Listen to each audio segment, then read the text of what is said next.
Today we're going to look at how to use a Vectric gadget with a Donek drag knife. The Vectric gadget could be used within Aspire or vCarve Pro, and in fact it comes installed by default in both Aspire and vCarve Pro. There are a few things we need to know before we get into the gadget, and those are about the knife itself. The main item that we need to know is the blade offset. To explain and to show what the blade offset is, I have a picture here with a line drawn down through the center of rotation of the knife and another line drawn at the end or down along the tip of the blade. The distance between these two lines is the blade offset. We could measure that through trial and error, or better yet, if we jump over to donektools.com, scroll down to the bottom of the page, gives us a little bit of information about the two knives that they sell. Or there's really 4 of them listed here, but notice that the D1, D3 are essentially the same, and D2 and D4 are also essentially the same. The only difference here is the collet size. The 1 and 2 are for 1/2 inch collets, 3 and 4 are for 1/4 inch collets.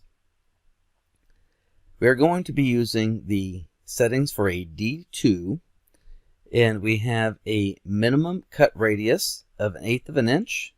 We'll see how that plays into the toolpath, and most importantly, to even get it to work right at all, we need to have this value here, the offset value, and that's that blade offset that we just showed in Aspire. So to start off with, the first thing we have to do is obviously have some vectors to cut out. We have the logo here that we are going to first select the objects that we're going to toolpath. If you don't pre-select them, the gadget will, when you go to open it, it'll tell you, hey, you have to select some vectors here for us to toolpath. So with those selected, opening up the gadgets, the drag knife toolpath brings up the gadget to create our settings. So we have the cut depth. This is how deep we want to cut into the material. If we're cutting 1/8 inch material and we want to go all the way through, well then obviously we're going to set this to 0.125 or maybe even slightly deeper, just to go into our spoil board just a little bit. That will ensure that we get all the way through the material. If your table is not perfectly flat or the Z is not perfectly zeroed correctly, cutting a little bit deeper into the spoil board could be a benefit. The swivel depth. This is the depth at which the blade pulls up out of the material to make a directional, positional, or rotational change of the knife. As the blade cuts a circle, the blade is into the material and it just kind of follows the path. But for the blade to make say a 90-degree turn, it needs to be able to pull up and leave just the tip of the blade into the material. The toolpath then creates a slight arc to position the blade. The blade will then go back into the material at our specified depth of 0.125 and continue making its cuts. The number of passes is how many passes we want to cut. If we believe our knife or the utility knife is able to cut this material without a whole lot of force in a single pass, well, you could set it to 1. Or if you're cutting some thicker, harder, heavier material that the knife just is going to put too much force on your machine to be able to cut in a single pass, we'll change the number of passes. That's kind of an experimental thing based on your machine, the type of material you're cutting, and that sort of thing. We'll take a look at the use offsets, vector start points. Just make a note that I do have that checked, and I'll show you what that means when we get the toolpaths. Now here's that blade offset that we pulled out of the Donek Tools website. The blade offset for the D2 and D4 is 0.16, or if you're working metric, it would be 4 millimeters. Then the tolerance angle. This is the angle that I was somewhat speaking of when we were talking about the swivel depth up above. So the tolerance angle is the distance or the angle between two vectors, or the vector path of 2 vectors at which the knife will be required to pull up to be able to make that directional change, or pull up to make that swiveling type of move that we'll see in the toolpath. The last 2 things that we have to do is select a tool. So the tool that we're selecting, as it even says right here, is just a dummy end mill. It is only there to control the feed rates. So the diameter of the blade or the bit does not matter. We're just going to follow the line of the vectors. So going to select the tool, you just select really any tool here. You may want to go in and make a new tool and name it dragknife, and set it to the feed and speeds that you want. The diameter is not used for anything. Number of flutes, the pass step, the step over, it's not used for anything in this creation of the dragknife toolpath. Now, one thing you might want to do is the spindle speed. You do not want your spindle turning on, or you do not want your spindle to turn on while using the dragknife.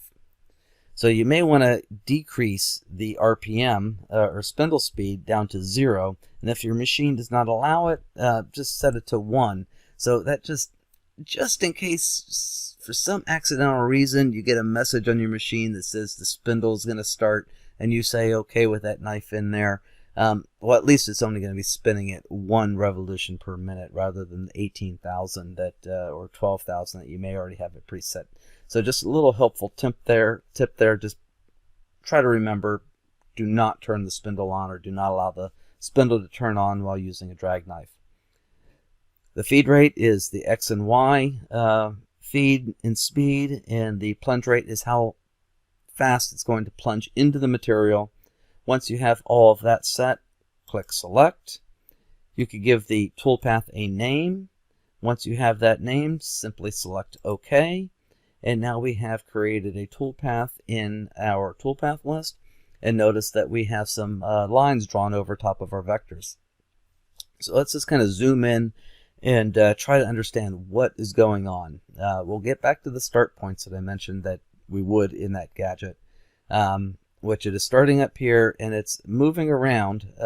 As it comes down, it makes this radius move. It doesn't seem to have any issues or problems with that. But now as it comes here, we see some extra swoopy type arc lines and overshot toolpaths. What this overshoot is that blade offset that we had talked about. So as that blade comes over, and the machine is going to stop here, but the tip of the blade, or the tip of the knife, is still at here, at this intersecting point. So at this point, when the machine gets out to this location, it is going to raise up to our swivel depth, which my swivel depth was 0.03. As you become experienced with the drag knife, you may decrease that number, or as you can become experienced with the drag knife and the levelness of your table, you may need to increase that number. Any rate, I think a 0.01 to a 0.03 is a good number.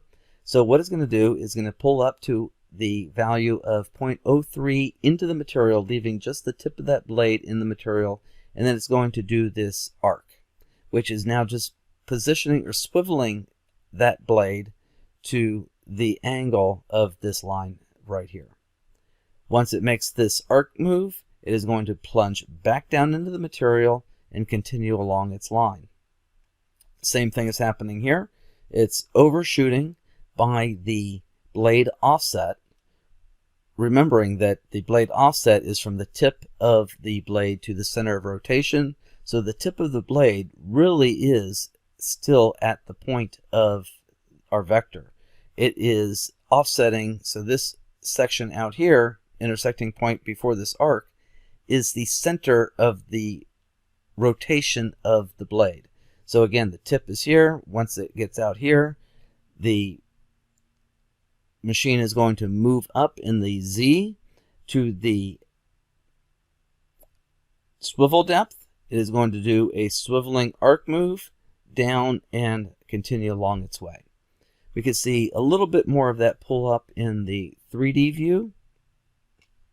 So I'll just come down here and This is the area that we're just looking at. Comes across, gets to that point, it raises up, does this arc move, continues along, it overshoots, because the intersecting point of this line is really right in here. But again, the tip of the blade is located there.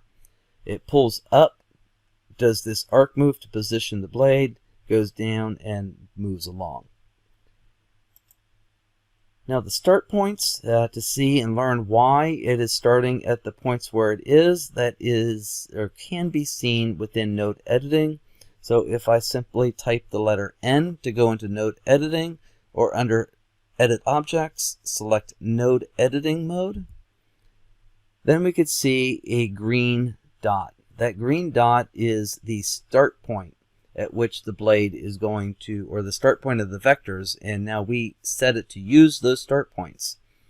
If we did not want to use those start points, or if we wanted to change those start points, we could just simply hover over top of a node. If you right click, you could see make start point, or remember the letter P as the shortcut. So now you could just hover over, knowing the shortcut, hovering over another node, you could simply type the letter P, and it will add or change the start point. Well, I hope this is helpful in setting up the drag knife using a Vectric gadget. Have a good day.